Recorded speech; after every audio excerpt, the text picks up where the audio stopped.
What's up, everyone? We are diving back into the multiverse today for another epic. Which is What If Temari Joined Naruto and Jiraiya at Their Training Camp, Part 1. You enjoy this story? Make sure to hit that like button and subscribe to the channel for more fanfics like this. Now, let's dive right into the fanfic. Naruto Uzumaki Genin of Konoha and now student of Jiraiya has just left the village for his 3-year training trip with his brand new sensei Jiraiya the Toad Sage. While in most cases he would scream MIMG about getting Sasuke back from Orochimaru or talking about his crush Sakura, but Naruto finds himself thinking about what Jiraiya had told him when he was in the hospital. Naruto has finally been left alone after Tsunade and Shizune had finished healing his injuries and has finished talking to Sakura. "You're an idiot, Naruto," said Kyuubi in a deadpan tone. Naruto then lets out a sigh of annoyance. Kyuubi then growls at Naruto from his mindscape. "Don't you sigh at me, you pathetic brat," roared Kyuubi in his usual angry tone. Naruto rolls his eyes at the Biju. "What do you want, Fox?" "I'm tired," sneered Naruto in exhaustion. Usually in a few hours or DSY he would be ready to go, but after the long fights with Kimimatu, Tayuya, and Sasuke, Naruto finds himself tired. Kyuubi growls at his jailer in annoyance. The large Biju sometimes wondered what he'd do to be cursed with an idiotic shinobi like Naruto. "I don't care if you are near death, brat. You will listen to me, you ungrateful sack of meat," roared Kyuubi. Naruto rolled his eyes at the loud voice being the Kyuubi no Kistune. "Fine, what do you want?" asked Naruto. "You're an idiot," said Kyuubi, causing Naruto to gain a sweat drop on the side of his head. "You purposely allowed yourself in a situation where you almost die, and for what? For some arrogant brat and that annoying teammate, of course," yelled Kyuubi. Ye Fox then cuts off the link. The fox sits in his cage growling in annoyance. Jiraiya then walks in the room with a serious face, which had shocked Naruto since the only time he's ever seen Jiraiya serious is when he saw Itachi and Kisame and when he encountered Orochimaru for the second time. "Hey Naruto, how you feeling?" asked Jiraiya in a solemn expression. Naruto gives Jiraiya a wide smirk. "I'm feeling good, Dadbayo," yelled Naruto. Jiraiya nods his head. He then stands up and walks over to Naruto and taps Naruto's arm. He then releases a scream of pain. He then releases a sigh. "Naruto, you overused your chakra," said Jiraiya looking at the blonde Uzumaki. Naruto then gains a confused expression. "Huh, what are you talking about, Ero-sanin?" asked Naruto, who has a deadpan expression and has an expression of lost. Jiraiya then runs his hands through his long white hair. "What I mean is that you pushed your body to its absolute limits. While training this might be good, but in the heat of the enemy it can become fatal. Naruto, you're even lucky to be alive," said Jiraiya as he sits across from the genin. "Huh, why wouldn't I be alive? I never give up, Dadbayo," declared Naruto. "You're lucky to be alive because that last jutsu and using Kyuubi chakra when you barely had any chakra left could have ended your ninja kara permanently," said Jiraiya, which had shocked Naruto beyond belief. The knucklehead shinobi couldn't believe it. He could have died, but the hard-headed part of him was telling he'll never give up until he brings Sasuke back and becomes the Hokage. "While I came here to tell you the dangers of overusing your chakra, I wanted to talk to you, Naruto," said Jiraiya in a tone that held no joking. Naruto raised an eyebrow at Jiraiya. "What do you want to talk about, Ero-sanin?" asked Naruto in curiosity. While he had his face wrapped in bandages, Jiraiya still knew the bandage genin had raised his eyebrow at him. "I want to talk about giving up that foolish promise. Now, before you start yelling, hear me out," asked Jiraiya. He watches as Naruto is about to say something but then closes his mouth. "I know of your nindo way to never break a promise, but you are making same mistake Sabutobi sensei and myself made while concerning Orochimaru. But Naruto, you should know Orochimaru wasn't the cruel, cold, and evil shinobi. He was once like me and you. He grew up with no family, and back then I could actually call him my best friend, but even he started experimenting on people. I wanted to believe the person I once saw still my friend, but over the years I knew the person I knew was no longer there. And because of my most regrets due my feelings, thousands of innocent have died. I just don't want you to make the same mistake as me. And Naruto, we leave in 7 days, so do what you need to do," said Jiraiya. He then walks to the window and exits out the window, leaving Naruto to his thoughts. Naruto just sat in silence, but after 2 minutes he gains a expression that's a cross between conviction and confidence. "I don't care what that old pervert says. I'll bring Sasuke Tem back and show him or my name isn't Naruto Uzumaki Datbayo. Yelled Naruto with his trademark idiotic grin. Naruto glances at his sensei then glances back at the road. I don't care what Ero Sanin, I will bring Sasuke Tem back. I always keep my promises. Thought Naruto. He then glances back at Jiraiya and squints his eyes at the white-haired sage. Ero Sanin, where are we going? Can you teach me a new jutsu? I want to spit acid out of my mouth. No wait, I want shot lava out of my eyes. Yelled Naruto. Jiraiya grins at Naruto excitement. How about no and no? Besides, I'm not teaching you anything until you master the Rasengan, said Jiraiya in a tone that gave no room for an argument. Naruto then lets out a loud whine. But I have learned the jutsu, and where are we going? Asked Naruto with a pout. Jiraiya scoffed at Naruto, not in an arrogant manner but in a joking manner. Naruto, you still have to use a clone to create the Rasengan. Until you can truly create the Rasengan with one hand, then we can start talking about what's next to teach you Gaki, said Jiraiya. Naruto glares at Jiraiya with a pout. No fair. Hey, wait a minute. You never said where we're going, Ero Sanin, exclaimed Naruto. Jiraiya just rolled his eyes at Naruto's impudentness. I heard you the first time, Naruto. I just choose not to listen to you. And will stop calling me Ero Sanin, it's embarrassing. Whined Jiraiya. Naruto crosses his arms. Never. Unless you stop writing those perverted books, said Naruto in a defiance tone. Jiraiya glares down at Jiraiya with a smirk. Never. Your tiny brain can't concept the wonders of each of my masterpieces. Yelled Jiraiya with a full-blown grin. He then loses the grin and gains a serious expression. And we are going to Sunagaku. That is the first stop we need to take. I guess you can say it's like a side mission ordered by Tsunade Hime, said Jiraiya. He turns to Naruto, who has a million-watt smile. Naruto then begins to bounce up and down like a child on a sugar rush. We're going to Suna, that's awesome. I can see Gaara, come on Ero Sanin, we're wasting daylight. Yelled Naruto as he begins to start running, then turns to Jiraiya with a nervous expression. Where's Suna again? Asked Naruto, who has a large sweat drop on the side of his head. Jiraiya facepalms at Naruto's rash excitement. Okay, note to self, get the rashness in his running into battle without thinking out of his head. The brat will last longer in the world. Thought Jiraiya. Naruto, let me lead the way, said Jiraiya as he walks past Naruto, who quickly follows right behind him. So, why are we going there? Asked Naruto in a curious tone. While he was happy he gets to see his fellow Jinchuriki, he was also curious, why are they going there? I guess you can say we are going there for a political mission, but also this contains about your future training you will have, said Jiraiya in a serious tone. Naruto gazes at Jiraiya's expression, wondering what the perverted sage is thinking about. But he then shrugs his shoulders. Probably something perverted, no doubt, thought Naruto as he places his hands behind his head, but Naruto couldn't be any more WTONG he was.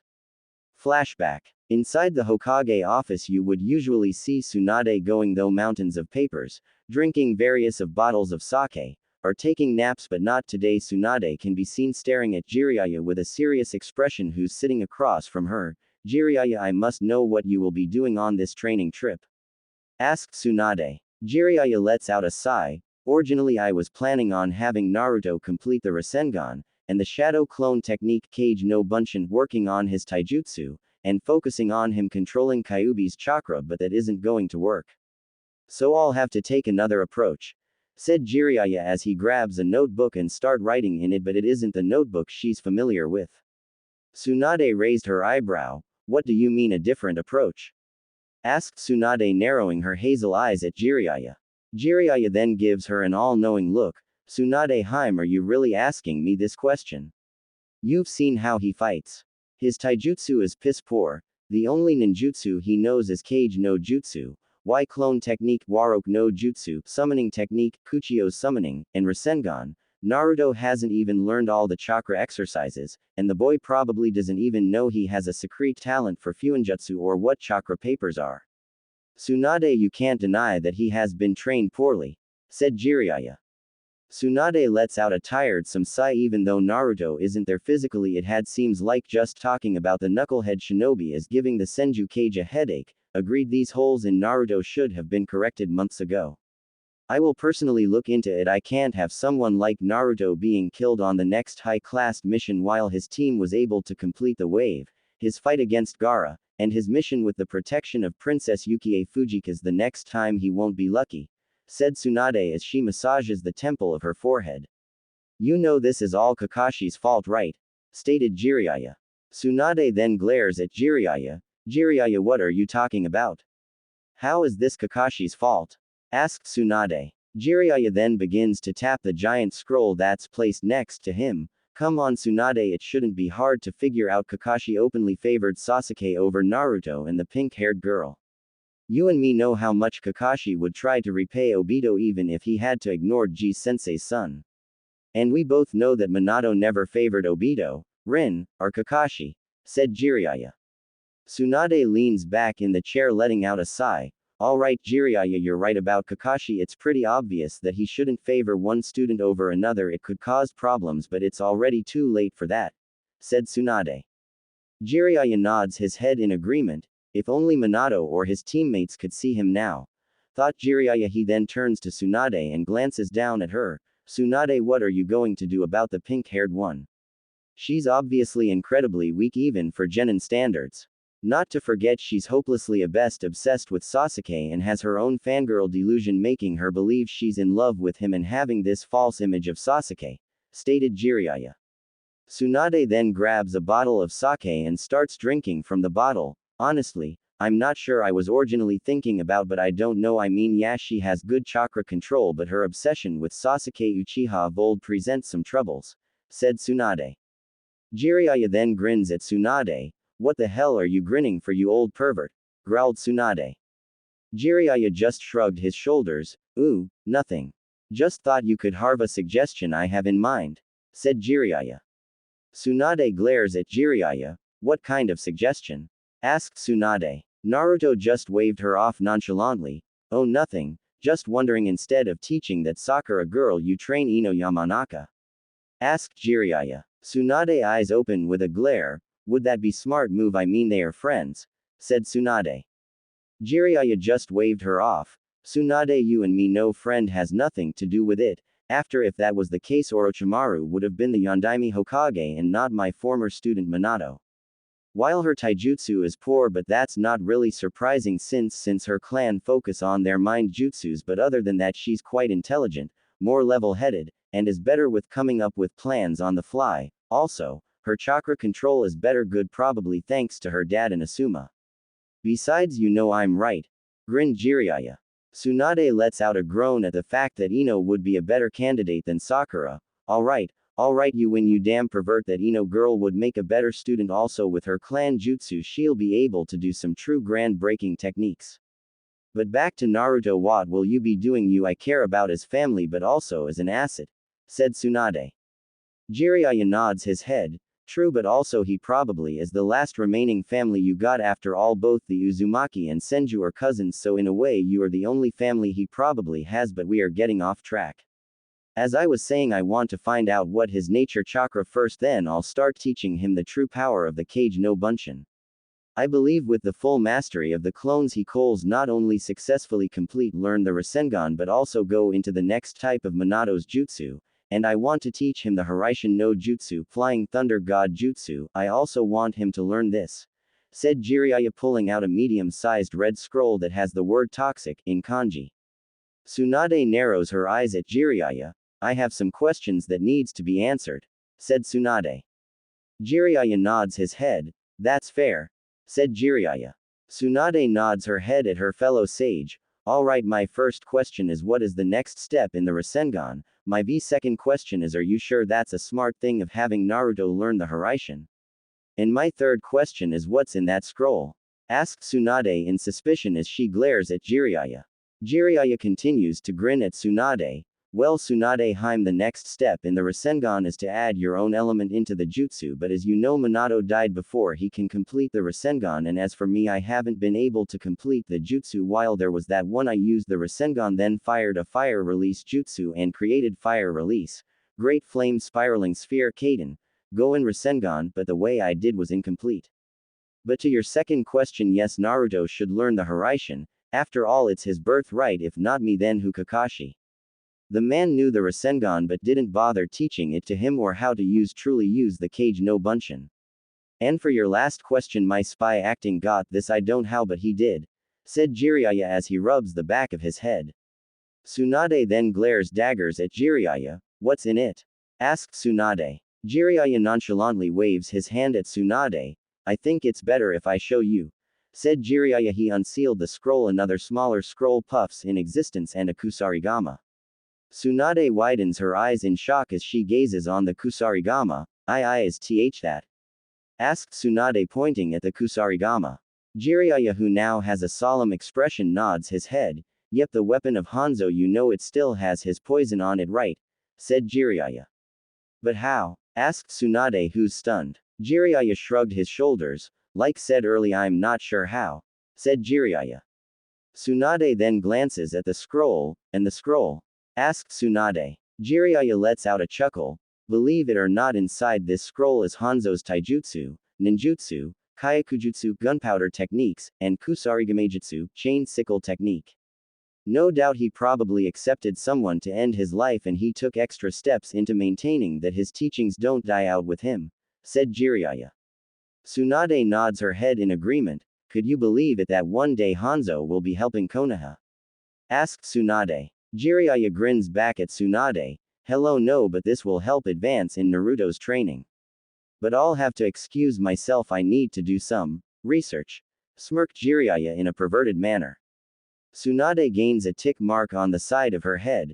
Before she can strangle or punch the toad sage, he quickly shunships out of the room. Damn that pervert.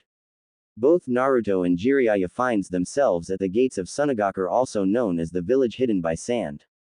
Jiraiya lets out a groaning sigh. There's no way I'll be able to do any research, groaned Jiraiya with his shoulders slumped. Naruto, who's sweating due to his heavy and baggy jumpsuit, glares at Jiraiya. Research? Who cares about that crap? I'm dying here, yelled Naruto. You fool. You simply don't understand, and I have my loyal fans care. And you're hot because of that god-awful jumpsuit, and Suna is a desert yubaka, yelled Jiraiya, slapping Naruto on the back of his head. Naruto lets out a groan. But it's so hoot, whined Naruto. Jiraiya just waved Naruto off. You'll get used to it, said Jiraiya as the two shinobi continued to walk to the gate. They too Suna Junin, one of the Junin, is dressed in a puppeteer clothing while next to him is Baki, who is a very tall man. He has two distinctive red markings on the right side of his face, the only visible part of his head, with the rest being covered by his turban-like headgear and by a sheet hanging from it on the left side of his face.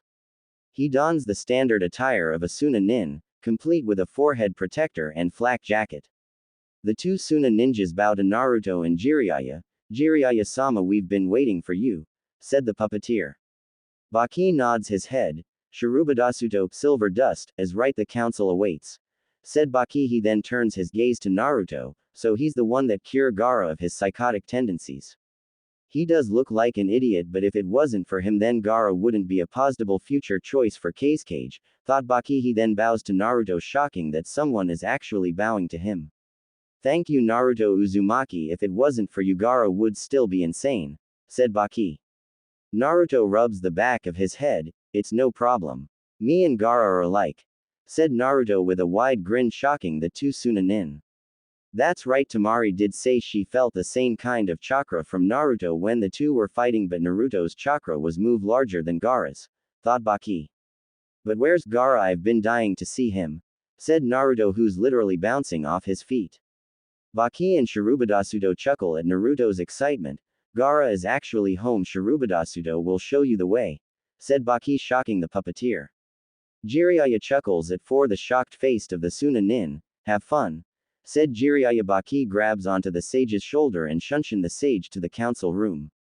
Naruto grins at Shirubadasuto. Come on, let's go already, yelled Naruto. Shirubadasuto gains a sweat drop. Damn my luck, groaned Shirubadasuto. With Jiraiya and Baki, as they entered the council room, each member on the council bows to Jiraiya. Well, if it isn't Jiraiya of the Sannin, said Chio.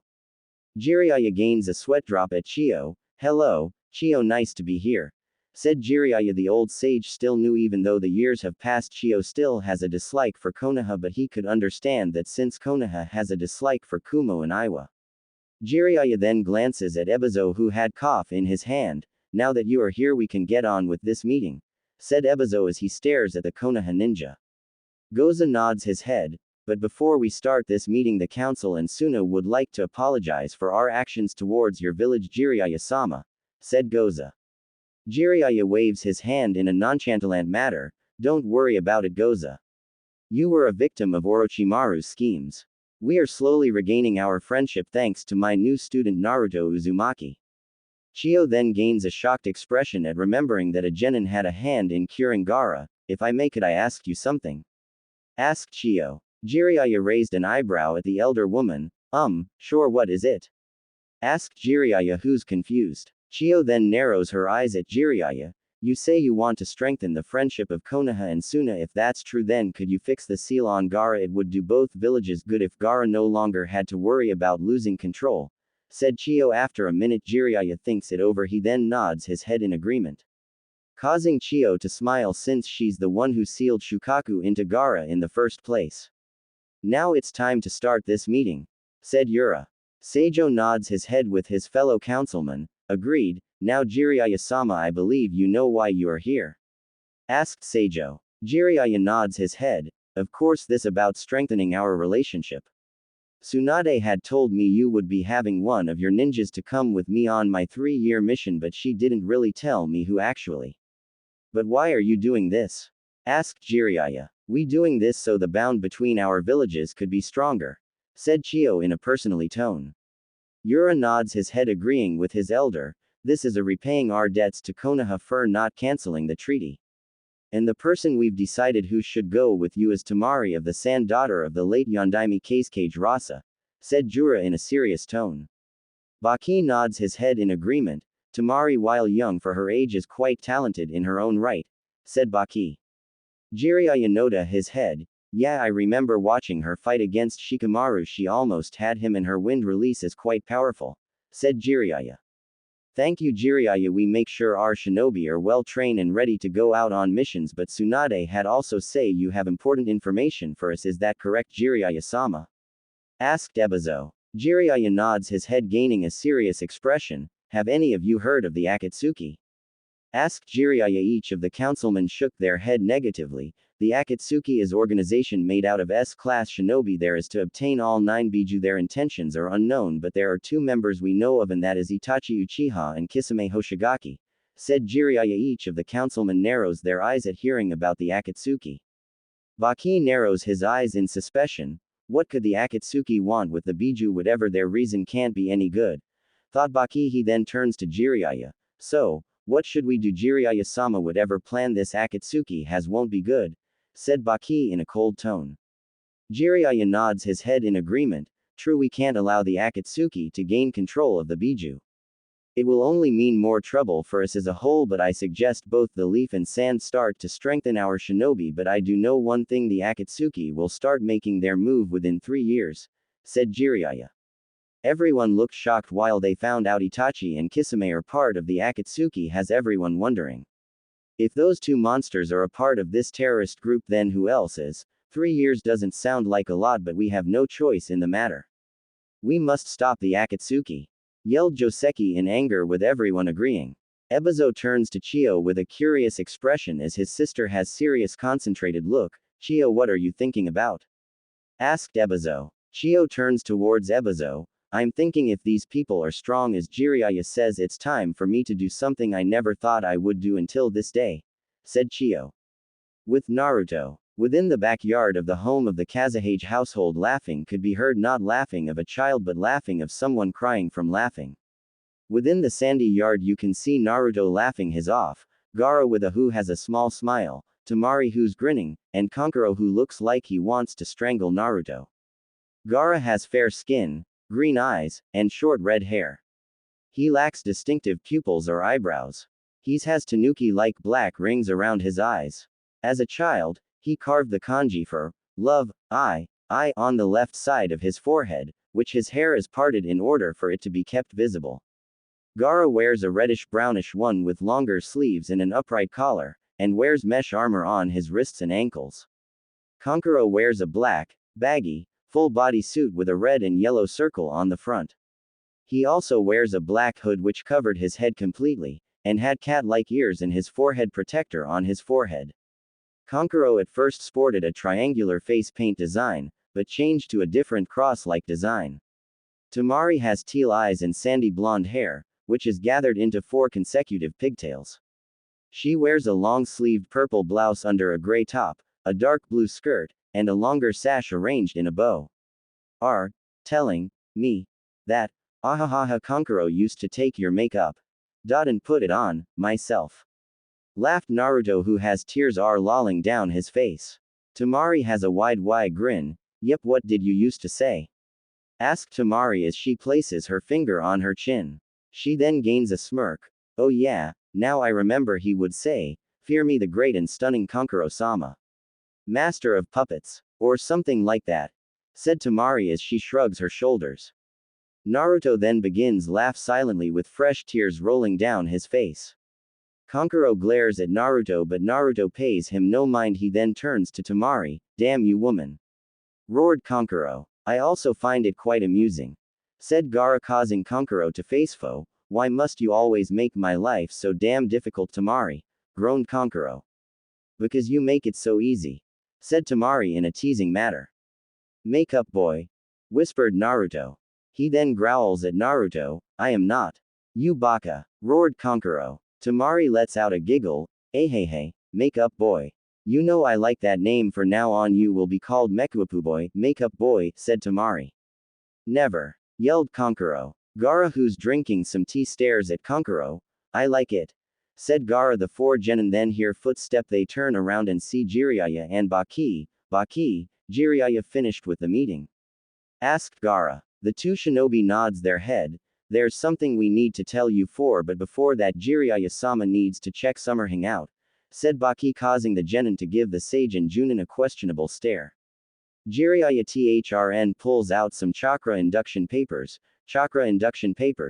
Said Kankuro in a confused tone wondering why Jiraiya has those papers.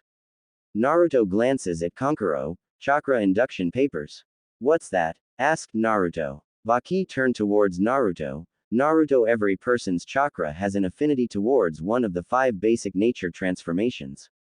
Affinity can at times be genetic, or at least common to a particular family. Most members of the Uchiha clan have an affinity towards the fire nature.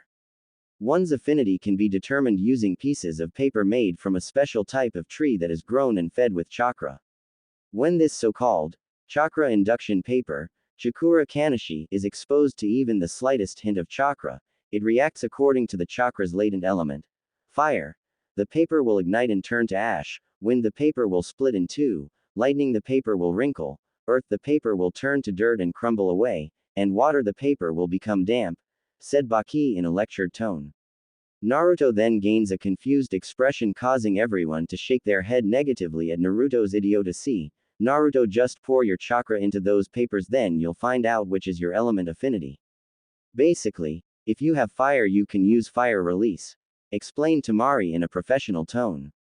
Naruto then gains an understanding expression. I get it now. Grinned Naruto. He Thrn turns towards Temari. Thanks Temari-chan. Grinned Naruto. Temari just shrugged her shoulders. Jiraiya hands Naruto the paper and as instructed he pours some chakra into the paper.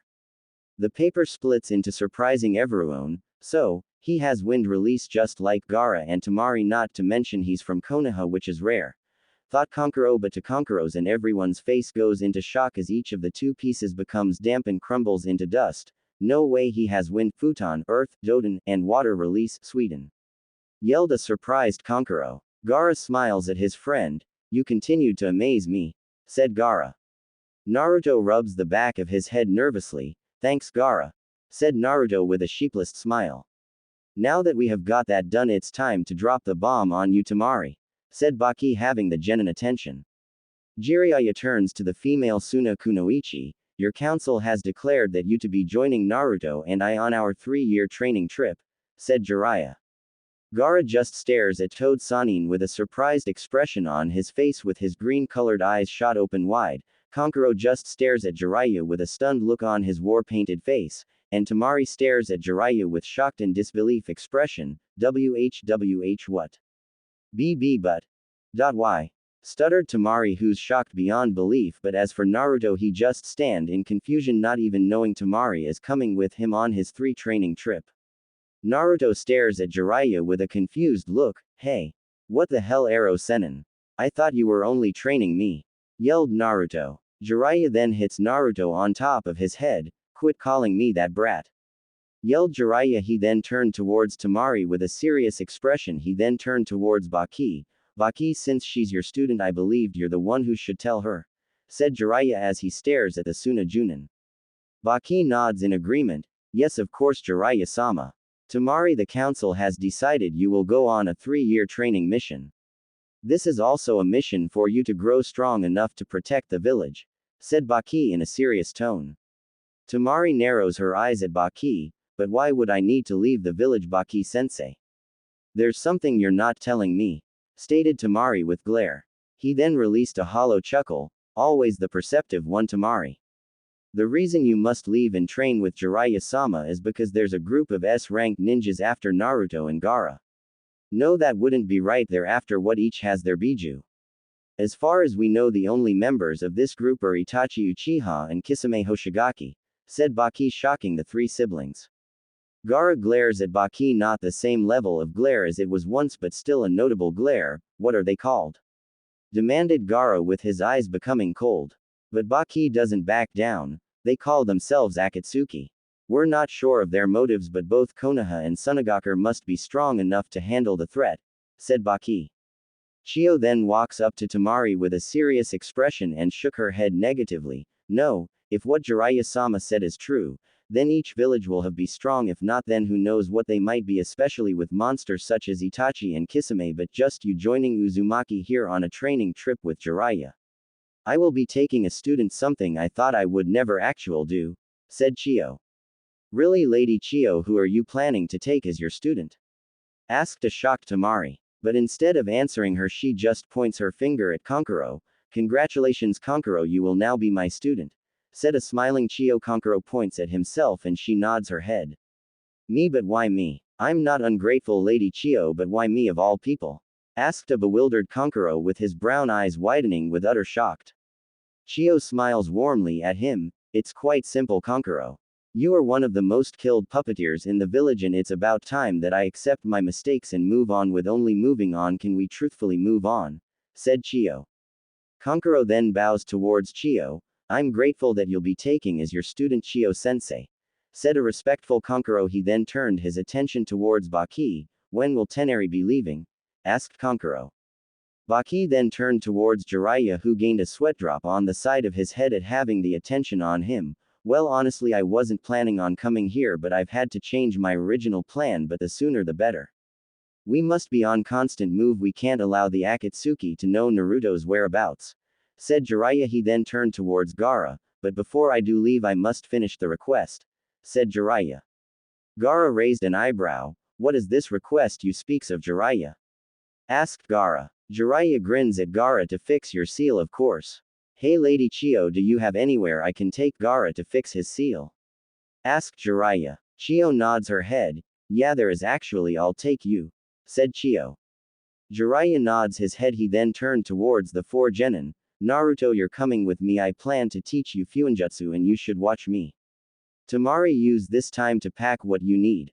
Ordered Jiraiya. He then walls with Chio, with Naruto running up with Gaara, hoping to talk to his fellow Jinchuriki. Before they knew it, they were in an underground location below the hospital.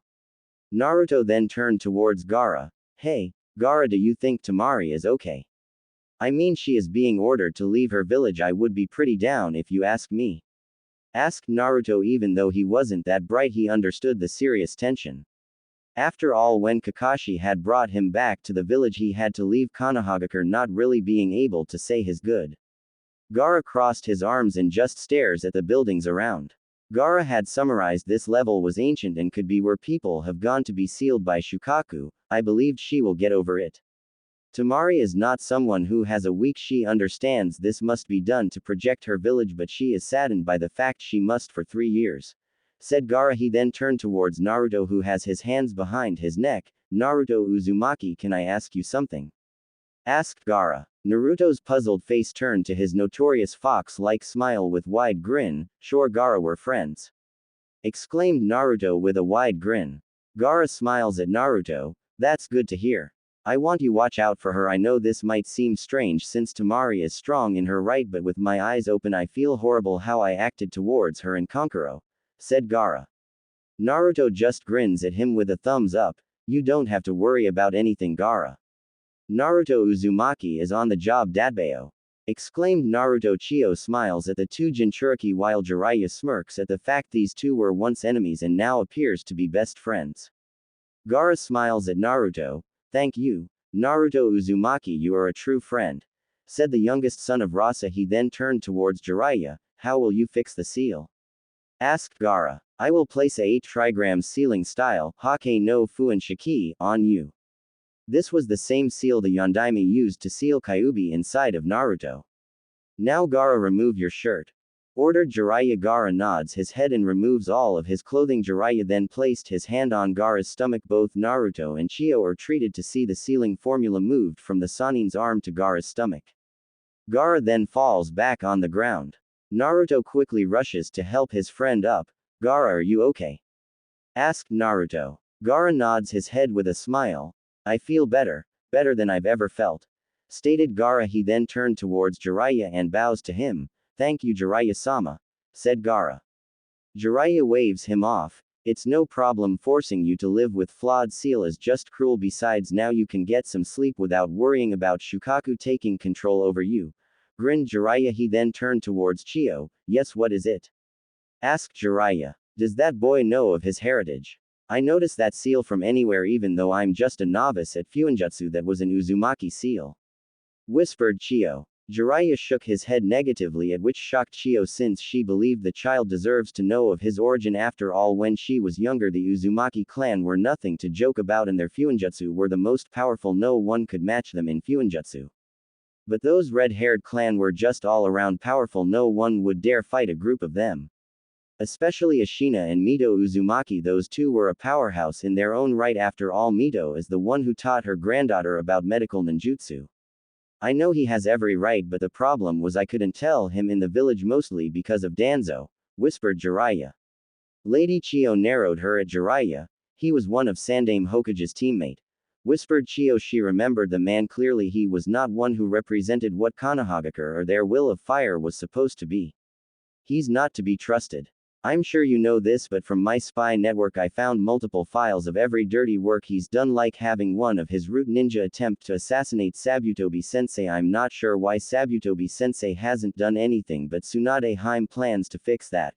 Whispered Jiraiya in a low tone. He never really understood why his sensei allowed Danzo, but luckily both him and Tsunade won't make the same mistake their sensei has. He already plans to make sure Naruto won't make the same mistake as him. Jiraiya knew his teammate Sasuke Uchiha was just like Orochimaru. They both hunger for power. Those two would do anything to achieve powerful, and he knew Orochimaru would sacrifice as many lives as needed to achieve whatever dark cruel experiment. While he didn't know Sasuke, he knew his type. The Uchiha is the power-hungry type. He would do anything to achieve power. The Whitenet knew even he is somehow to kill Itachi, he wouldn't go back to the village. No, he'll just direct his hatred somewhere else. Sasuke wasn't the type to let go of his hatred. Chio smiles at Jiraiya with a sly smile. It seems like both our villages struggle with their own problems. But your student is amazing, you know, to be able to save Gaara from his own darkness and was able to save his own village from Gaara's rampage. I have to say that's quite impressive. Said Chio. Jiraiya smirks at Naruto and Gaara. Yeah, I do. He's not like any genin. He has untapped potential just waiting to be unlocked. Said Jiraiya. Naruto, come on. Hey, have a big schedule and I'll teach you something. Said Jiraiya with a smirk. Naruto doesn't even say anything, rushed towards. He then began to bounce up and down in excitement. Really? What you going to teach me? Am I going to learn how to shot fire out of my eyes or shot knives out of my hands? Yelled Naruto with excitement. Jiraiya just rolls his eyes at Naruto while Chio snickers at his enthusiasm. Just come on brat, we have much to do, said Jiraiya. Both Chio and Gaara follows the Konoha duo. When they return to the gates of Suna, they are greeted to see the councilman, Kankuro, a fellow Kunoichi Maki, and Temari, who has her iron fan Tessin with her and a bag on her back. Jiraiya smiles at her, ready to go. Jiraiya. Temari just shrugged her shoulders. Ready as I ever be, Jiraiya-sama, said Temari. He just nods his head. Right then, let's go, there's a lot we have to do, said Jiraiya. Both blondes their heads. Time skip. Location. Land of Rivers, Gunraku Forest. The Land of Rivers Kawa no Kuni is a small country that is situated between the borders of the Land of Wind and the Land of Fire. The small country has a calm-like weather. Most say this country is a country of spring with large and wide grass fields, medium-sized trees but don't overshadow the land such as the trees in Konohagakure. Even the very mountains are covered in grass. Temari stares at Jiraiya. So, what will you be teaching us? There must be a reason why you've taken us all the way out here. Even the village Tanagakure, village hidden in the valleys, as a small village that isn't well known, asked Temari with a look of suspension. Jiraiya chuckles. You're quite perspective, but you're not wrong. I've chosen Land of Rivers because it's not very well known, but people mostly come here for a relaxing vacation of nothingness and to have a new start. Thus place is mostly very quiet. Plus with its open wide field would be a good training area, but this also takes us en route to Land of Metal Kin no Kuni. It's also where one of my colleges lives, said Jiraiya. Naruto scratches the side of his head in confusion. Land of Metal, replied Naruto. What's that? Questioned Temari. The Land of Metal, it is a country south from here. The landscape of the land is that of a rocky, high desert, with most of the environment being composed of dry soil and with the rare appearance of wildlife, such as trees or even large-scale animals. Manegakure, hidden in the mountain peak, also known as Village Hidden by the Ridge, or Hidden Ridge Village, is an hidden shinobi village in the land of several villages. Instead of a cage, the village's highest standing individual is the village leader, Sato Osa. But you shouldn't worry about it, we won't go there until 1 month later, said Jiraiya. Temari narrows her green-colored eyes at her new sensei. Wait, are you saying we are staying here for a month? Asked Temari. Jiraiya grins at her. Yep, but I also need to know what you can do, Temari. I've seen your fight with the Nara kid during the Chunin, but I obviously know you are very intelligent, even able making Shikaku's kid trouble, and he's a born genius. I know you're skilled in wind release, photon, and you seem like you are even able to easily deduce an opponent's strategies and weaknesses soon after a battle begins. But I also see some missing holes, said Jiraiya in a teaching tone. Missing holes? There is no missing holes. I was able to easily kill a elite sound ninja, said Temari in an prudent tone. That may be true, but you rely on your fan too much. What if someone was able to separate it from you or destroy it? Have you actually used your element without your fan, or how about your taijutsu, and I mean without your fan? Said Jiraiya. While you're a skilled kunoichi, you must not look over these holes or it will cost you your life. But luckily various wind, earth, and water release scrolls on me. But first there's something that must be done, said Jiraiya.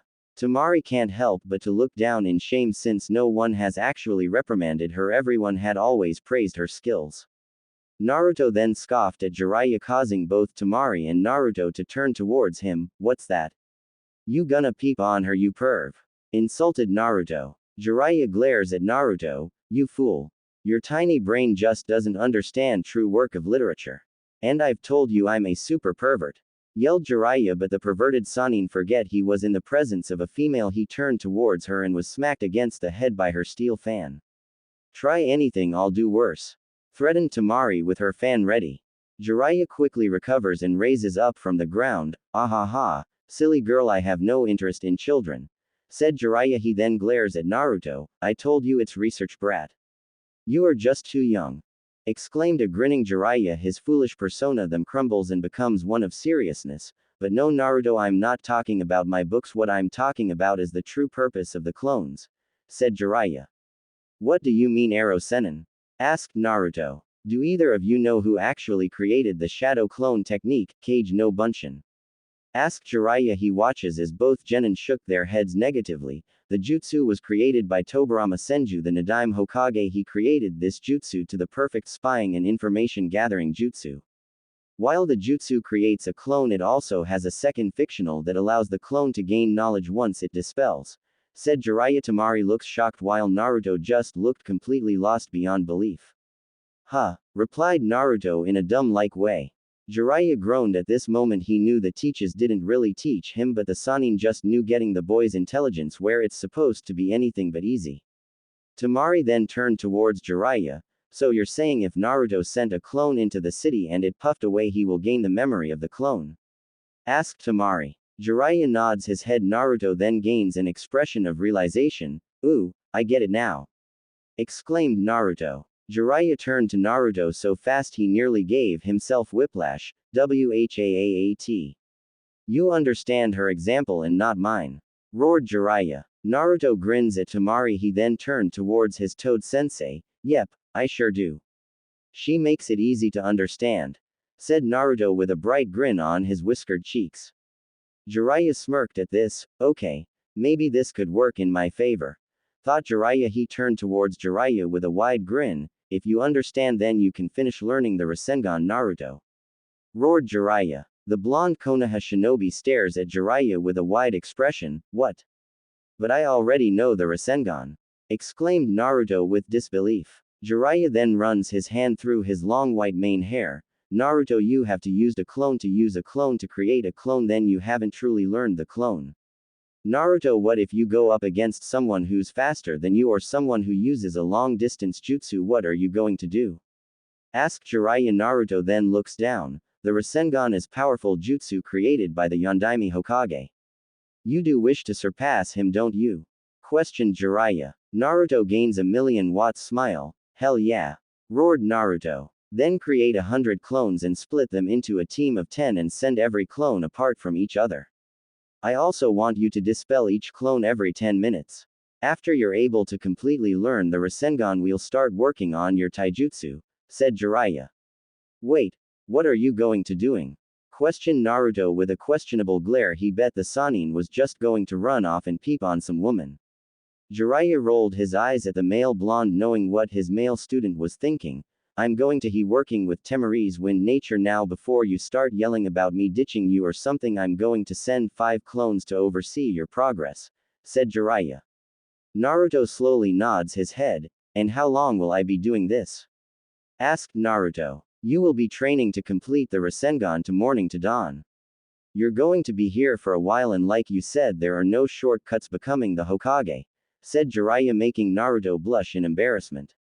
Temari shot Naruto a deadpan expression. Wait a minute, was Naruto really thinking of having a clone help him? Thought Temari.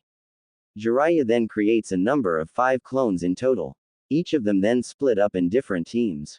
Jiraiya and Temari don't stop walking until they arrive in a grassy field that's not surrounded by tree. Jiraiya then surveys his surroundings with a look of thinking. This'll work, especially with the trees out the way. Alright Temari, I'm positive you've learned the wind nature exercise, correct? Asked Jiraiya. Temari, who's leaning against her fan, nods her head. Yeah, it was taught to me at a young age, but we had own wind nature exercise. I'm not sure how Konoha does it since there are very few wind users in your village, said Temari. He nods his head in agreement. That's right, now the only wind users in the village right now is Asuma Sabutobi and the retired shinobi Danzo. There's 2 phases Konoha ninjas use. The first is to cut a leaf in half with their chakra, and second phase is to wind to halt the flow of a waterfall, said Jiraiya. That sounds pretty hard. For Mount Village we had use our wind chakra to cut through a rock, and then we have to use cut through a strong dust storm, said Temari in flat tone. Well damn, but now let's teach some wind jutsu. I'll be teaching the most well-known jutsu, wind release, great breakthrough, futon, daitapa. You must channel a stream of wind chakra expelled from your mouth. The hand signs of this technique are tiger, ox, dog, rabbit, and snake, ordered Jiraiya. He then shows her the required hand signs. Ready? Asked Jiraiya. Temari gives Jiraiya a nod with a smirk. Yeah, I'm ready, said Temari. She then goes through the proper hand signs and channels the wind element through her mouth. Wind release, great breakthrough, futon, daitapa. yelled Temari, but instead of a gust of wind expelling from her mouth, she's flown back by the input of the jutsu. She then groans in pain. Damn, that hurt. Groaned Temari. Jiraiya kneels down in front of her with a snarky smirk. Well, I knew you wouldn't be able to get it down at first, snickered Jiraiya. The female kunoichi glares at Jiraiya's smirking face. If you were able to get it down would be astonishing, but with you neglecting the wind nature, I accepted that to actually happen, said Jiraiya. So, what did I do wrong? Asked Temari. Well, channeled way too much chakra through lungs, which is fly you flown. But it seems like we'll be going through the basics, said Jiraiya. Temari then gained a curious look. Jiraiya-sama, have to ask, what exactly are we going to be doing here? I mean, I doubt we're going to be staying here just for me to fix with wind's nature and Naruto completing the Rasengan. We're here for something else, aren't we? Questioned Temari with a serious expression. Jiraiya then gains a serious expression. Yes, there is. One of my spies informed me the mining town is being used as a hideout for Orochimaru. He even informed me he saw Kabuto, one of Orochimaru's servants and a member of Root disbanded a motionless group who serve and only serve Danzo, who's a traitor. The only reason why he has lived so long is because my sensei allowed it. But my spy had informed me in the lower levels there have been dead bodies coming into the village. These are the diseased bodies of the Uchiha, Senju, Kurama, Hyuga, Kagaya, and Yuki clan. And they even have a level even farther down, but he doesn't know what's in there, said Jiraiya with serious lecture tone. Temari stares at Jiraiya with shock and horror. She couldn't believe someone would mess with dead just to create a new breed of shinobi, but then she was forced to remember that Orochimaru is the same person who killed her father and manipulate her village, but this was horrible. So, that's why we are truly here, to stop whatever experiments that's going down below, stated Temari. Yeah, that's right, this would be an A- rank mission. I'm not how much your espionage skills are, but I'll be training both you and Naruto in assassination, said Jiraiya. She raised an eyebrow at Jiraiya. Are you sure you're going to be able to train both? Of level of skill aren't exactly on the same level, asked Temari. Jiraiya just waved her off. I know that. Have you forgotten I've trained the Yondaime? Besides, I've had 4 students in total. Besides, training you 2 beats will be no problem, laughed Jiraiya, ignoring the annoyed Sunagaku Kunoichi.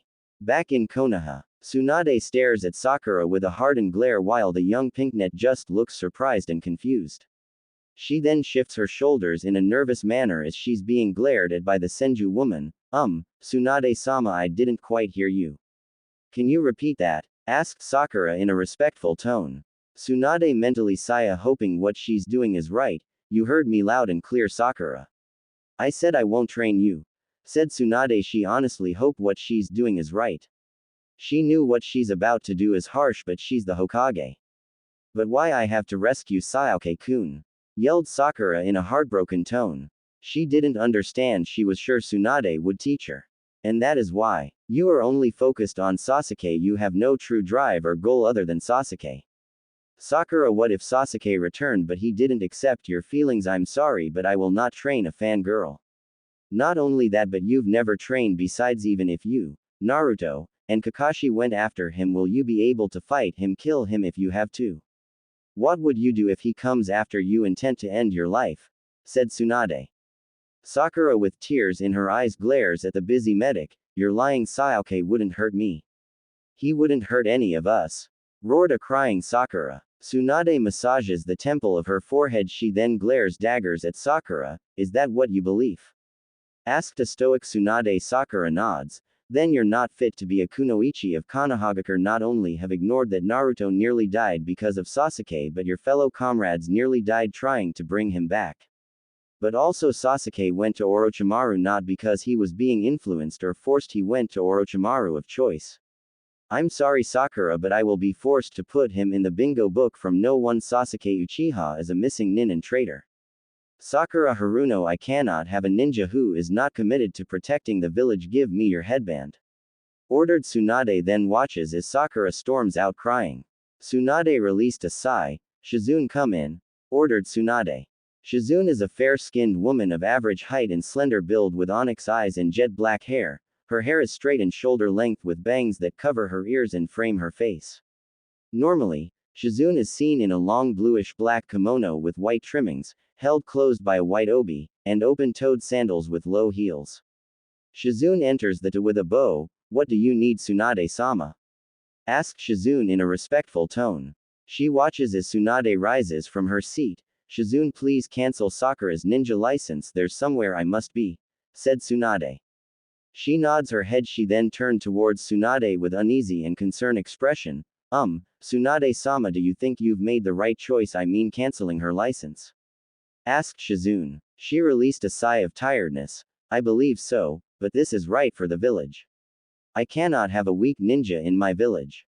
You've went through her file, correct? Questioned Tsunade. Shizune then nods her head. Then you know her only reasoning was to gain Sasuke's attention, besides you know how many fan girls became kunoichi, right? Asked Tsunade. Shizune then gains a grim look. You're doing this to protect, aren't you? Asked Shizune. Tsunade nods her head and leaves the office, making her way to the Yamanaka household. She knocks on the door and gets greeted to Ino's mother. Harume has light brown eyes without pupils and brown hair which is tied into a bun with a red ribbon in it. Strands frame both sides of her face, hanging over her ears from behind them. She is fair-skinned, and slight wrinkles are visible near her mouth. Her attire consists of a dark teal elegant dress, which sports an aquamarine-colored gem below the collar. Harume smiles at Tsunade. Hokage-sama, what can I do for you? Asked the brunette with a surprised expression on her face. Tsunade smiles warmly at Harume. Is your daughter and husband here? Asked Tsunade with a warm aura around her. Yes, there are. Said Harume. The two enter her home and go in the backyard. Seeing Inoichi and Ino training, Inoichi-kun, Ino-chan, Tsunade-sama is right. Both turn towards Tsunade. Both of the blonde's eyes are wide open. Tsunade-sama, what are you doing here? Exclaimed a shocked Ino, who's staring at Tsunade with utter disbelief. Inoichi quickly bows to the Sanin. He then gives his daughter a hard look. She in return bows her head and hoping to hide her embarrassment. Welcome, Tsunade-sama, what can we do for you? Asked Inoichi. He figured Tsunade didn't come here for a visit or check on them. If he had to guess, it was important.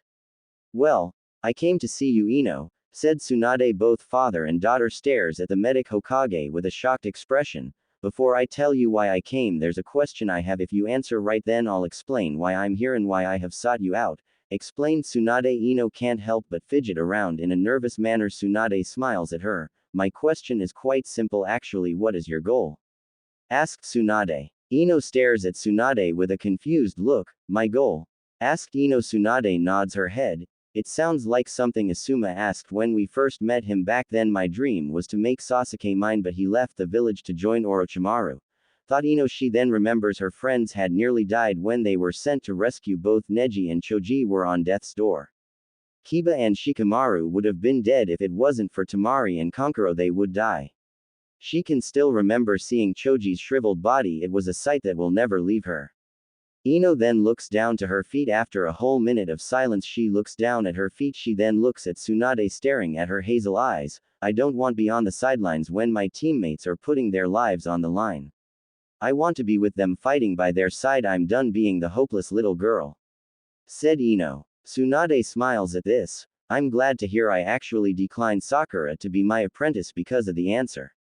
Her answer was Sasuke, said Tsunade. Ino didn't seem all that surprised. The only thing that appeared to be on her mind but to hear Sasuke was Sakura's dream is a bit disappointing, especially after everything that has happened. Fortunately, you didn't give the same response as her, which is why I have decided to take you on as my apprentice, said Tsunade. What? Really? You want to train me? Muttered Ino. She heard Naruto is being trained by Jiraiya. To be trained by one of the legendary Sannin was a huge honor. Tsunade nods her head. Ino bows her head. I'm grateful for you choosing me to be your apprentice. I won't make you regret it, said Ino with a million-ton smile. Tsunade smiles at Ino. Your training starts tomorrow morning. Meet me at the hospital at 6 a.m. and don't be late, smiled Tsunade. Hi, Shisho, exclaimed Ino. Never in her life had she felt so happy. She was being trained by Tsunade Senju, the god. I'm Hokage, the slug Sannin, and the world's greatest medic. She knew it would be only a matter of time before Sakura found out. She just hopes her friend can find her own path and realize Sasuke was not the dreamboat they would always dream of. After the Sasuke retrieval mission, it was a real eye-opener for everyone. She knew Tenten might feel the same way since Neji was critical condition and Lee was also injured when he and Gaara fought the Bone User. With Naruto, Temari, and Jiraiya. Next morning location. Land of Rivers, Gunraku Forest. Temari's eyes stared in shock as she stares Naruto and his clones who are practicing the Rasengan. She can still remember when he summoned over hundreds of clones to fight Gaara. She knew that was something she won't ever forget. Hell, she was one of the people who underestimated him. She along with everyone didn't believe he can beat Kiba or Neji, but the blonde proved them wrong. He was still an idiot, but at least wasn't an idiot that was all talking. The blonde can at least back it up. She can't help but wonder when they infiltrate Orochimaru's hideout, will Naruto be able to do what needs to be done? She could already tell he never got his hands bloody. He was also still quite naive and green behind the ears. Hell yeah, I did it. Cheered Naruto. Temari is awakened from her daze and sees the 10 clones disperse in a huge cloud of smoke. She blinks at her fellow blonde in confusion. Wait, what? It's only been the second day. Exclaimed Temari. She just couldn't believe it. She then narrowed her eyes at the short genin. Show me. Said Temari. Naruto grins widely at her. He then extends his hand out and the Rasengan forms. You actually did it. Exclaimed a shocked Temari. The brat learned it in a week. Said Jiraiya, appearing behind next to Temari out nowhere, causing Temari to jump back in surprise. She glares at the toad Sannin for invading her personal space. Well, a deal is a deal. It's time to fix that shitty taijutsu of yours. Said Jiraiya, causing Naruto to glare at Jiraiya, but the white-haired gives him a deadpan look, at which Naruto rubs the back of his head. Jiraiya then tosses Naruto a scroll, who stares at it in confusion. Pour chakra into it. Ordered Jiraiya. Naruto does as ordered and pumped chakra into it. A cloud covers the scroll. As the cloud vanishes, various of scrolls appears along with a kusarigama. That scroll contains ninjutsu, taijutsu, Kusarigamejutsu, and Kyakujutsu of Hanzo the Salamander, said Jiraiya. Naruto stares at Jiraiya in confusion. Hanzo of the Salamander. Repeated Naruto. Jiraiya sighs at this. He really needed to make Naruto smart. Hopefully with Temari here he can get Naruto up to Minato's intelligence, or at least Kushina's level. He was a warlord in a Megakure. He was the one that gave me, Orochimaru, and Tsunade our Sannin title. We also couldn't kill him and we were in our prime, said Jiraiya, shocking the two blonde duos. Temari narrows her eyes at Jiraiya. How exactly did you get that scroll? Getting into a Megakure is near impossible, said Temari. Jiraiya grins at the Sunagakur Kunoichi in a manner, but in a proud manner. It was all thanks to my spy network. If it wasn't for him, might have to wing it, but fortunately, that isn't the case. Said Jiraiya. Naruto and Temari stare at the man in shock and amazement. Jiraiya turns towards Naruto with a serious look. From here on I won't be lenient with your training. I will be training you harder than before. We don't have time to simply sit around and take our precious time. I can assure you the Akatsuki and Orochimaru won't be it easy. Now I will tell you this only once. I am training the two of you to be ready and prepared for the Akatsuki. The truth is, even if Orochimaru did get Sasuke's body, he still wouldn't be a match for some of the more powerhouse members. And I don't want to hear any buts, said Jiraiya in a hardened tone, stopping Naruto from interrupting him. Jiraiya sighs and runs his hand through his long white. I know how you feel, Naruto. I was exactly in your spot when Orochimaru left and betrayed the village. I wanted my best friend back, but the man who I trusted over the years is gone. The moment he slashed his headband, he marked himself as an enemy of Konoha, said Jiraiya. He then looks at Naruto with a sober look as the blonde shinobi who has his head lowered and gains a sad expression. Naruto, let me ask you something. Can you really considered Sasuke your friend when he joined the man who killed Sarutobi-sensei? Questioned Jiraiya. His blue eyes widened. He didn't have the answer. In most cases he would just exclaim, Sasuke isn't anything like Orochimaru, but Sasuke did to kill him. He had also tried using the Chidori on when Tsunade took him out of the coma he was in. He was also being an ungrateful bastard when he woke up. He honestly didn't know what to actually believe. He really wished the old man was here. Temari then bonks him on the head, knocking Naruto of his daze. He turns towards Temari with a curious expression. She stares at him with a hardened stare. So, what, you're just going moop around? Isn't your goal to be Hokage? Sasuke made his choice, now to choose yours. Do you want to be stronger to help your village, or do you want to be stuck in a slump like a sick dog? Naruto, you are being trained by one of the Sannin. That's the biggest honor. People would kill for that opportunity, said Temari. Seeing the young boy acting like someone had just killed his puppy was quite annoying. Jiraiya nods his head. She's right, Naruto being trained by of the Sannin is as much of an honor as being trained by the Hokage. But Naruto, do you forever want to be known as a knucklehead ninja, or do you want to be known as a powerful cage-level shinobi? Questioned Jiraiya. If I'm able to open his eyes and ditch that childish personal of his, then he could even surpass myself. I wouldn't doubt it if he even surpassed you, Minato. Thought the Sannin. He had faith Naruto was the one the old sage spoke about, and if he anything like her, then he has a natural-born talent for fuinjutsu, thought Jiraiya. Does he want to be known as a knucklehead for the rest of his ninja career? He knew his answer. If he wanted to be a great Hokage, he'll need a name to match his strength. Naruto grins at Jiraiya with a wide grin, and his cerulean-colored eyes shined with a brand new sense of determination and conviction. Naruto then punches his palm. Well, what are we waiting for, pervy sage? Let's get started, exclaimed Naruto, and I swear Sasuke, I'll beat you. Thought Naruto. He doesn't like that Sasuke left the village to join Orochimaru, but that doesn't mean he's going to sit back and let Orochimaru continue to destroy any more lives. Jiraiya grins at Naruto. He may have not given up on saving Sasuke, but at least he's learning. Maybe one day he'll see Sasuke isn't worth it after all. Gaara and Naruto are more alike than Sasuke and Naruto. Then again, he always had a feeling Sasuke wasn't that loyal of a ninja. Temari's eyes widened. That on his reminded her when he and Gaara fought. It was the same expression he had when he saved her from her brother. Her eyes then widened as she notices her cheeks turning a cherry red. Wait. Am I blushing? Thought Temari in shock. She then mentally shook her head at the thought of Naruto making her blush.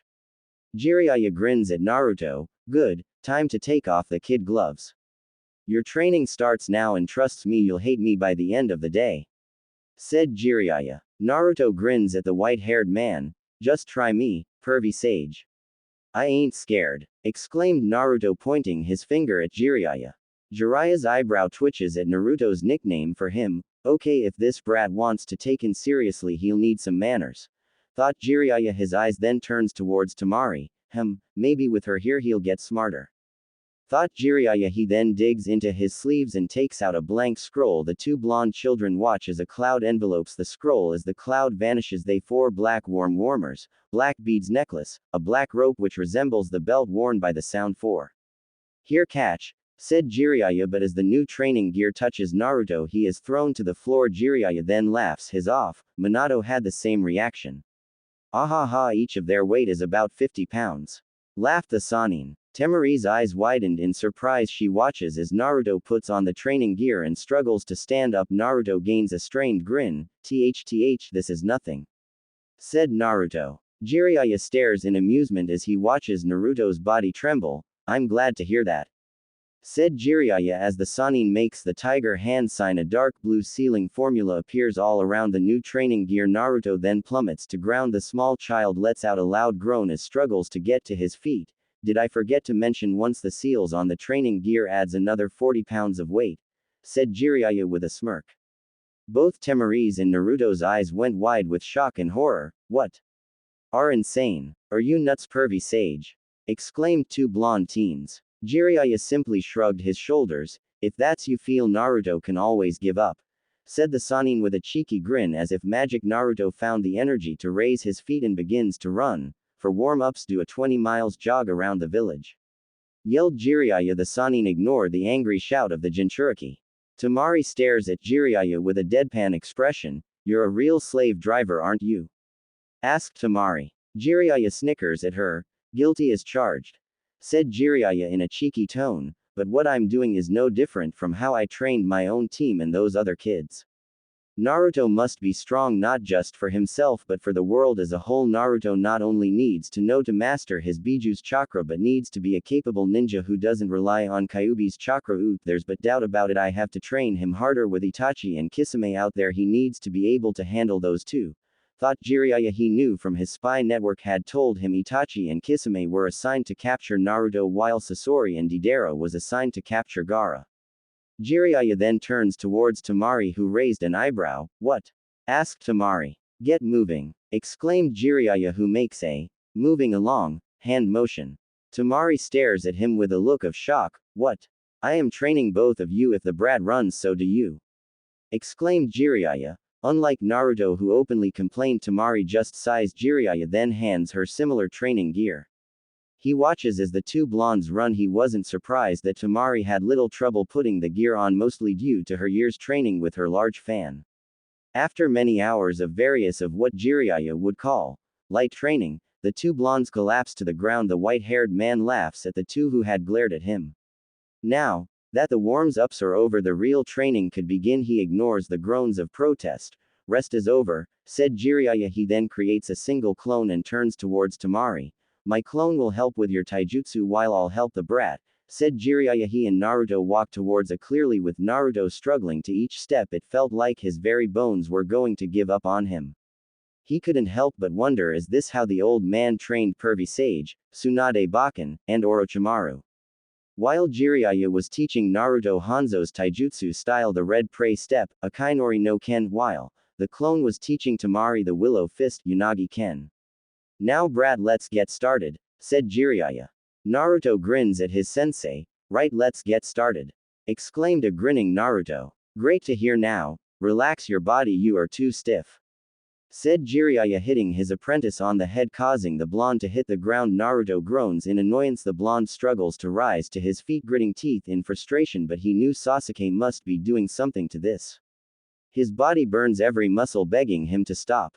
But Naruto won't stop. He needed to be strong. He needed to bring back Sasuke. Seeing Naruto back on his feet brought a smile on his aged face. Not going to give up, asked Jiraiya. Naruto grins at Jiraiya. For a short second he saw the image of Minato and Yahiko. Jiraiya quickly shook the head of the thought. It was no time to think about such things. He's short on time thanks to Orochimaru and the Akatsuki. Fortunately, he's dealing with an Uzumaki and a member of the Kazekage clan. Since we only have 3 years, we're going to have to speed up the process, states Jiraiya. He then creates 5 clones. Alright, brat, I want you to make 20 clones, ordered Jiraiya. He quickly makes 3 clones. Before Naruto can question him on his training, he feels a drop of blood across his cheek. What the hell, Arrow Sennin? Exclaimed Naruto, who responded very dramatically and waving his hands the air in a very hyper manner while stomping his foot on the ground in a childlike manner. The Toad then threw another shuriken, cutting Naruto's, causing boy to lose his balance. Damn it, Kakashi. You've really ed up, thought Jiraiya. The sage sighs at this. If you can't avoid my weapons, then how you gonna be able to dodge from Sasuke and Itachi? What we need to do first, increase your reflexes and strength, then we can start training you how to use the taijutsu, said Jiraiya. He and his clones continued to throw kunai and shuriken at Naruto and his own clones. But being knucklehead that he is, Naruto had to replace his clones every 3 minutes or so. But as he was dodging the sharp weapons, he couldn't help but think about to the wave mission. He knew when he fought him he was unmatched. Hell, even when Sasuke's Sharingan had awoken, it was still an unmatched fight until used Kyuubi's chakra. Just like at the Valley of the End, he lost control, but unlike with Haku, he lost and nearly lost his life. Yeit! Roared Naruto. Jiraiya accidentally throws a kunai at Naruto's shoulder. Naruto stares. The kunai then turns towards Jiraiya, staring at him. After 3 minutes of silence, he with anger, you bastard. You stabbed me, you, exclaimed Naruto, glaring his sensei. Temari groans in pain as the clone sent her on her. Her eyebrow twitches as the clone stares at her with a smug look. She then sighs as she hears the yelling of her new teammate and sensei. What the hell is wrong with those two? Wondered Temari. It's not my fault, brat. Why'd you scream? Yelled Jiraiya in annoyance. Naruto removes the kunai from his shoulder and grunts as he removes the blade. He then tosses the bloody kunai that drops it to the floor. He then turns towards Jiraiya with a confused expression. I just remember something, exclaimed Naruto. He then pointed at Jiraiya, causing the man to raise an eyebrow at his apprentice. You said Temari joining us was a political mission, yelled Naruto. Took the brat long enough to realize it, thought Jiraiya. He then gains a serious look. This was made by Tsunade and the Council of Sunagaku. This mission was made to show both villages still had strong ties with each other. Orochimaru had really screwed Konoha and Suna over with this war. Both were hit hard because of the war. Both villages are on the edge, but with your friendship with Gaara does make things easier, but only by a little bit, said Jiraiya. Naruto's eyes widen. Wait, then that means both villages don't are still at odds. Exclaimed Naruto. He remembers when Gaara had seen him in the hospital, all nurses and doctors had glared at him and his siblings. The look they sent them was the same when the older generation would glare at him. It was the same look they would give me, thought Naruto. We need to build our trust with each other. That is the reason why Temari is here. This is also considered a B-rank mission. I not only have to train her, but we can't allow anything to happen to her. She is from the Kazekage clan, said Jiraiya. Naruto gulped very loudly. He knew if something were to happen to her, Gaara would kill him. Plus he found Baki's scary way scarier. Thank Anko. A cold shiver went down his spine at the thought of the purple-haired woman. Jiraiya snickers at Naruto's scared face. Must be thinking of Baki. Well, he is strong and capable, Junin, thought Jiraiya. He then gains a sly grin. Then you'll just have to protect her, said Jiraiya. Yeah, I'll protect Temari no matter what, exclaimed Naruto as he slowly realizes what he said. His tan skin then turns a deep crimson color. I didn't it mean it like that, said an embarrassed Naruto. Sure you didn't, said Jiraiya, winking at Naruto, who turns head to the side in embarrassment. But he didn't mean it like that. He didn't like Temari. That he likes his pinknet teammate, not the Sand Kunoichi, but he does have a little crush on Koyuki. But his heart belonged to Sakura, and maybe when he comes back he'll take her on a date. Alright, lover boy, let's get back to training, mocked Jiraiya before Naruto could even yell at his sensei. Jiraiya throws a shuriken. A cloud of smoke covers the small weapon. As the smoke vanishes, a large shuriken is thrown at him, making Naruto open his eyes in shock. He leans back a little too far. He then cursed as he lost his footing. With a loud thud, Naruto lands on his then groans at the soreness he felt. What you doing? I didn't say you can rest, yelled Jiraiya. Screw you, perv, roared Naruto in annoyance. His back and hurt. Of course, the Toad Sage didn't allow Naruto to simply lay on the floor. He continued their training with him throwing a kunai at the fallen Uzumaki. For the fur of the day, Jiraiya had spent the day training Temari and Naruto in taijutsu. They didn't return back to their room until 9. Once they return, an exhausted Temari makes it to the couch and crashes. The only thing coming from the blonde teenager is her soft breathing. As for Naruto, he had crashed to the floor, not even caring about a blanket or pillow. Jiraiya gives him a few love taps. Naruto just growls at Jiraiya, not wanting to deal with the man, but the Toad Sage had other plans. He then drops a book on Naruto's face, who grunts in pain. Naruto lets out a low groan, ignoring the snickering coming from his sensei. He lazily removes the book from his face. As he flips the book to the cover, he stares at the title, Poisons of a Shinobi by Hanzo. For the rest of the night you will be tasked with reading the first chapter, ordered Jiraiya. Naruto's blue eyes stare into Jiraiya's with shock and horror. What? You're yelped Naruto. He rubs the back of his head as Temari had thrown one of the weights at him. He turns and sees her tired teal yet angry eyes glaring at him. He shivers in fear. Shut up, growled Temari. Yes, ma'am, said Naruto in low tone. Seeing her threat had gotten across with her fellow blonde, she quickly goes back to sleep.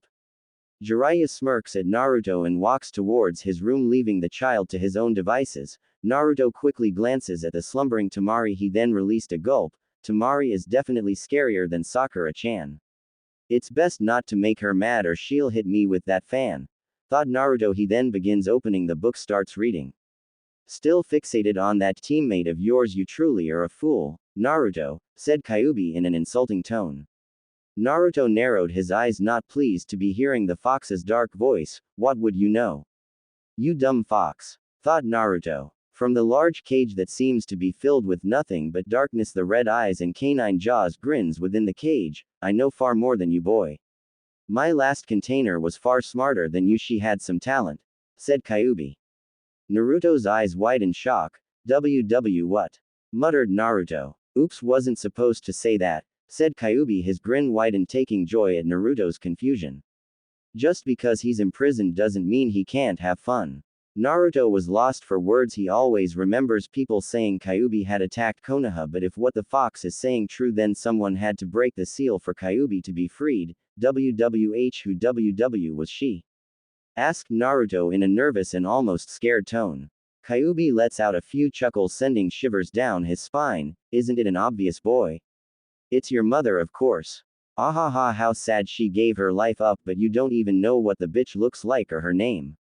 Laughed Kyuubi. Wait, what's her name? Asked Naruto, but Kyuubi never responds. After more attempts which had no results, Naruto looks down his hands in sadness, not even caring as his eyes cry in pain, frustration, and anger. He was sure Jiraiya knew who his mom was, but he was uncertain if the pervert would tell him. With his emotions at a high level, he stares down at the book. He sighs, knowing he won't be sleeping anytime soon. As he reads the book, he is plagued. What he said he had also kept reading till 2 and finally falls asleep. One would think after a tiring and taxing day they would peaceful dreams, but unfortunately, that's not the case with Naruto, whose dreams were filled with his first encounters with Zabuza, Orochimaru, and Itachi. 2 hours later, both Naruto and Temari are awakened by Jiraiya's loud voice. Temari groans in her sleep, muttering curses and swears at the Kabuki-themed shinobi. Naruto simply lets out a loud groan. Jiraiya whistles at Naruto, noticing he had read 2 chapters. This caused the Sannin to grin. No time for rest. Time to start today with morning training, yelled Jiraiya as he dragged the 2 half-asleep teens outside. He grins at their tired expression. It had reminded him of himself when he was a genin, back when he and Orochimaru were best friends. He then shakes himself from thinking about the past. It was no time thinking about that after all. He spent too much time thinking the what-ifs. If he truly wanted to honor those who have passed, then he must train the new generation and make sure they don't make the same mistakes. He then turns towards Temari. I hope you're ready for today's training. I'm sure you'll love it. Exclaimed Jiraiya. Or hate you, muttered Temari. Jiraiya then throws a scroll at Temari, who catches it. She then gives him a questionable stare. He just smirks at her. She pours chakra into. She is left surprised as the scroll contains 2 small black iron fans. Each fan has an image of a golden moon. She then slowly looks up Jiraiya, who has a confident yet wry grin. A special gift from your council. If you look closer, there's something written, said Jiraiya.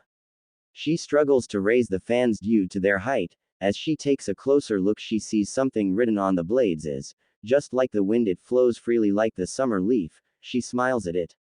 Baki-sensei, said Temari in a soft tone. A smile appears on her face.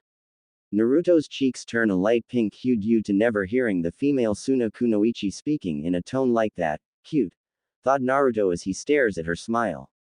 As you can see, each ate about 95 pounds each, said Jiraiya. Naruto turns, looks at Temari. He also notices her arms are trembling. For today's training session you'll be sparring against each other, said Jiraiya. Wait, does that mean I'll be using the Kusarigama?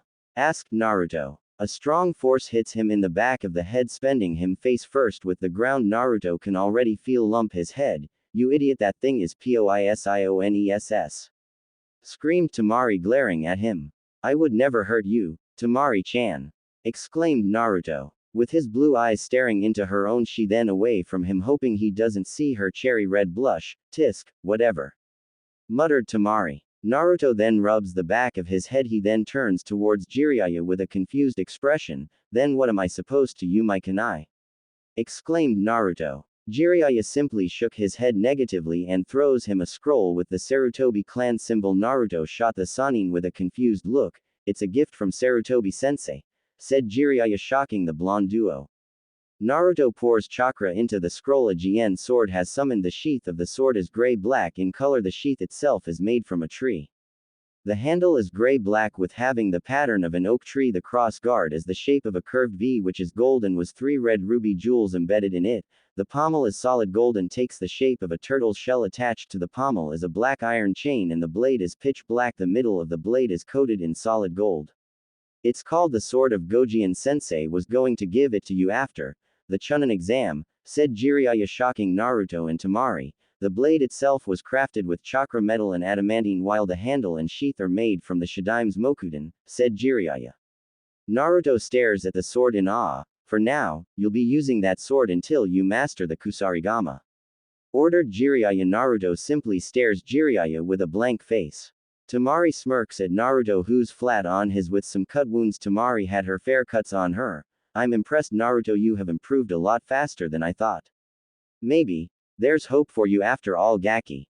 Grins Jiraiya with pride and amusement. He figured the blonde probably got his talent from his mother. Besides being the Jinchuriki of Kitsune no Kyuubi and a Fuinjutsu master, she was also a gifted Kenjutsu Naruto grins at the white-haired man, then hey. Screw you old geezer. Exclaimed Naruto glaring at the sage. Temari sighs at the two, are all Konoha ninjas like this? Thought Temari as she remembers her interactions with another genin like Shikamaru who became a chunin just like her, but I guess she'd rather deal with the loudmouth idiot. That lazy bastard. Temari then whacks him in the back of the head, but not hard, just enough to make him stop arguing with their sensei. Aren't you a ninja? Asked Temari with a raised eyebrow. He stares at his fellow blonde with confusion. What the hell did she mean? Of course he's a ninja. His first real mission turned C rank to A rank. He survived against Orochimaru twice, met the infamous Itachi and Kisame. Hell, he fought and beat Neji and Gaara, two people who are far better than him, but here Temari is asking him that question. Of course I am, yells Naruto. How can this woman say that he's training to bring back Sasuke? Temari's teal eyes glare at him, then act like it. Stop acting, you're a kid. Yells a frustrated Temari. She just couldn't believe it. Here she is with Naruto Uzumaki, the boy who beat her brother, is being trained by Jiraiya and he's acting like a child. She then roughly grabs onto his headband and roughly shakes him. This headband symbolizes you. Naruto is a soldier of the village. You have a responsibility. You can say how you're going to bring back your traitorous friend all you want. I don't care. I care about the S-rank ninjas after my little brother. In the eyes of your village, you are no longer a child. How do you expect to be the Hokage when you're goofing off?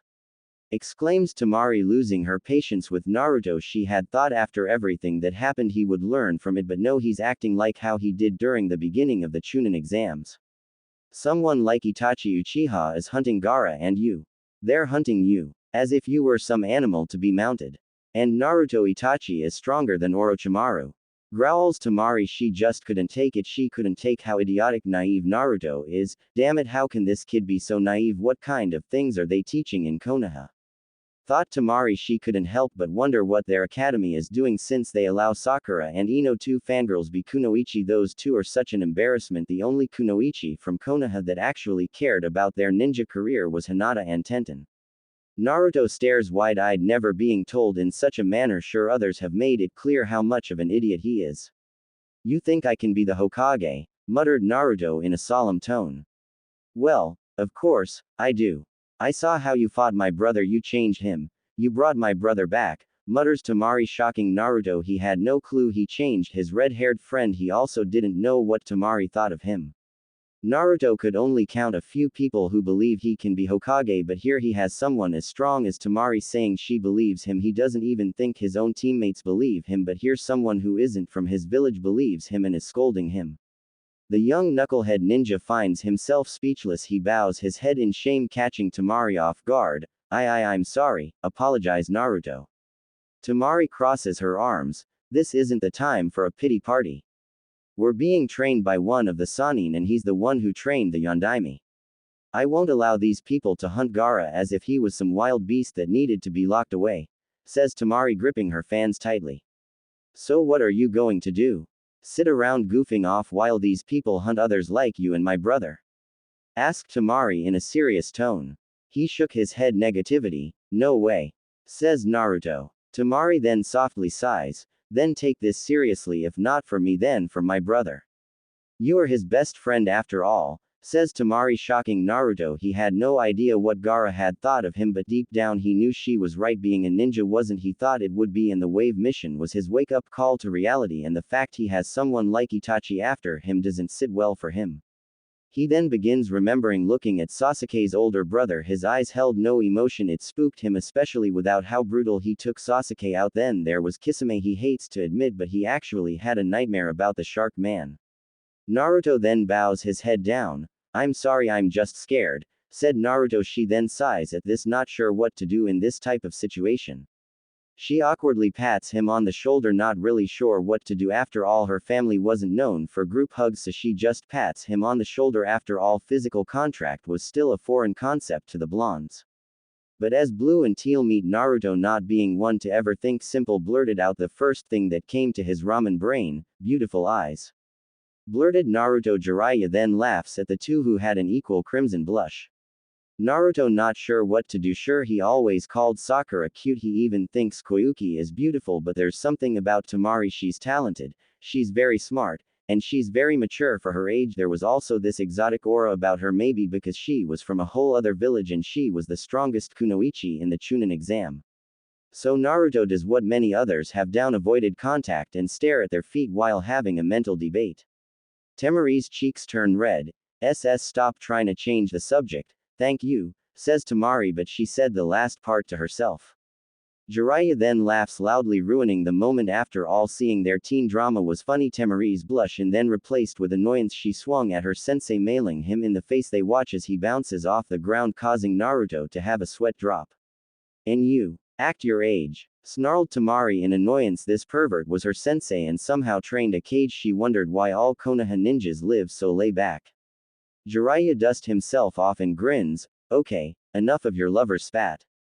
Joked Jiraiya. The man enjoyed watching the two blondes turn a deep red. He couldn't help but chuckle, just like Kushina Minato.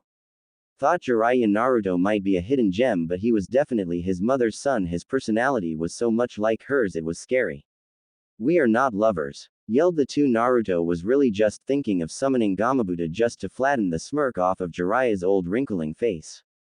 They both calmed down, seeing the serious expression on his face. Naruto. She's right, this is the real world, but this isn't the time for this. In 2 weeks we'll be going on our first A-rank mission, said Jiraiya, shocking the two. Our mission is to infiltrate one of Orochimaru's labs. This warehouse has many records of various things, from his time as a shinobi of the Leaf, to a root agent of Danzo, and to his time with the Akatsuki, says Jiraiya. Just as Naruto was about to ask about Sasuke, Jiraiya held his hand up, stopping him from speaking. No intel, says the one at this hideout is a Kekkei Genkai woman named Guren. She's one of his. Stop Junin, leave her to me. You two will head to the below level where the documents are kept. You two will be facing Junin and Chunin, you understand? Asked Jiraiya. Temari nods her head. We'll be on our own, says Temari. Yes, this woman was once an ideal body, so he kept her because her usefulness, says Jiraiya.